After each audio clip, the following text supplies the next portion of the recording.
صحیح بخاری میں ہے، آپ صلی اللہ علیہ وسلم نے فرمایا عجباً لامر المؤمن، مومن کا معاملہ بڑا ہی تعجب والا ہے،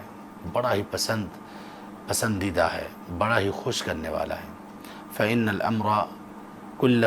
لہ خیر، کیونکہ اس کا ہر معاملہ، اس کی ہر حالت اور ہر سٹیٹ اس کے لیے خیر والی ہے۔ ان اصابہ خیر، اگر اس کو بھلائی پہنچتی ہے، اچھائی پہنچتی ہے تو شکر، وہ شکر ادا کرتا ہے، فہو خیر لہ، تو یہ اس کے لیے خیر ہے۔ اور اگر وَإِنْ أَصَابَتْهُ ضَرَّاء، اگر اس کو کوئی برائی، بیماری، تنگی، پریشانی، غم پہنچتا ہے، صبر، تو وہ صبر سے کام لیتا ہے، یہ بھی اس کے لیے بہتر ہی بہتر اور خیر ہی خیر کا باعث ہے۔ تو مومن آدمی کبھی بھی نقصان میں نہیں ہے، کبھی بھی مومن اللہ کی رحمت سے خیر سے نکلتا نہیں ہے۔ اور یہ کیفیت،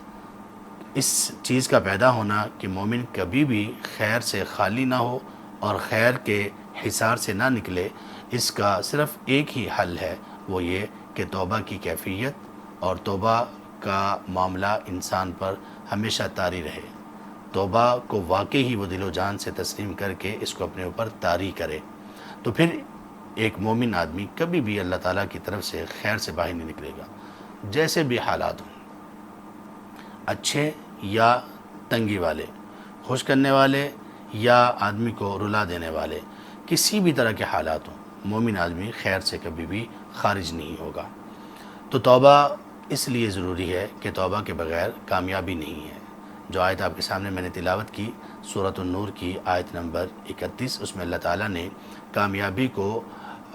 منسلک کیا توبہ کے ساتھ اور کہا وَتُوبُوا إِلَى اللَّهِ جَمِيعًا أَيُّهَا الْمُؤْمِنُونَ، اے مومنوں سب کے سب رجوع کرو اللہ کی طرف، توبہ کرو، یعنی پلٹو اللہ کی طرف، ہر معاملے میں اللہ کی طرف رجوع کرو۔ جیسے کوئی خوشی ملی، یا رب تیرا شکر ہے، جیسے کوئی غم آیا، یا رب آپ ہی اس سے نجات دینے والے ہیں۔ اور اسی مفہوم کو اللہ تعالیٰ نے بیان کیا قرآن کریم کی ایک دوسری آیت میں، جو سورۃ الذاریات میں ہے، آیت نمبر 50، فَفِرُّوا إِلَى اللَّهِ، سو تم دوڑو اللہ کی طرف۔ اللہ کی طرف دوڑنے کا کیا مطلب ہے؟ اللہ کی طرف پلٹو، اللہ کے قریب آؤ، اللہ کا قرب حاصل کرو۔ کس طرح سے؟ ہر کیفیت میں، ہر معاملے کو اللہ کی طرف لوٹانے سے،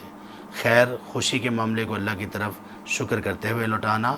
اور غم اور پریشانی کے معاملے کو اللہ سے مدد طلب کرتے ہوئے اللہ کی طرف لوٹانا، یہ ہے اللہ کی طرف دوڑنا، اللہ کی تعلیمات کو سیکھنا، اللہ تبارک و تعالیٰ کے احکامات کو جاننا اور اپنی زندگی پر لاگو کرنا، اور اس کے بعد اس کے مطابق عمل کرنا، یہ پورا